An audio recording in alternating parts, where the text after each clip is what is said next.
আমার মেধাশক্তি খুবই দুর্বল, যে কারণে আমাকে লেখাপড়া বন্ধ করতে হয়েছে। এখন আমি কারিগরি কাজ শিখতে চাচ্ছি, কিন্তু সেটাও ভালোভাবে শিখতে পারছি না। আমাকে বারবার শিখাই দিলেও আমি শিখতে পারছি না, বুঝাই দিলেও আমি বুঝছি না, যে কারণে আমি কোনো চাকরি বা কাজ করতে পারছি না। অনেক ডাক্তারি পরীক্ষা নিরীক্ষা হিজামা রুকিয়া করার পরও কোনো ফল পাচ্ছি না। এখন আমি কি করব?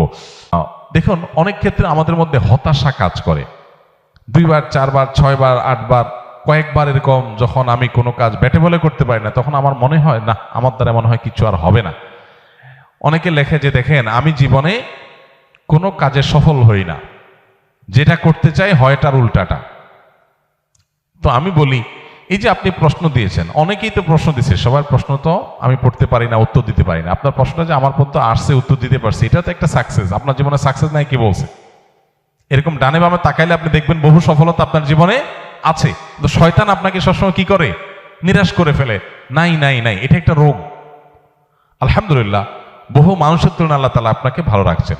তো এটার প্রথম ট্রিটমেন্ট হলো পজিটিভ চিন্তা করা, নিজের মানসিক ট্রিটমেন্ট করা, যে আমি আসলে এতটা আমি পিছিয়ে নাই যতটা আমি নিজেকে মনে করছি। এটা হলো প্রথম ট্রিটমেন্ট। দ্বিতীয়ত হলো, আপনি কোনো কাজকে ছোট মনে না করে আল্লাহর নাম নিয়ে যেটা সুযোগ পান সেটাই শুরু করে দিবেন। আমাদের এখন বেশিরভাগ মানুষের অভাব হলো ভাবের। কিসের অভাব? ভাবের অভাব।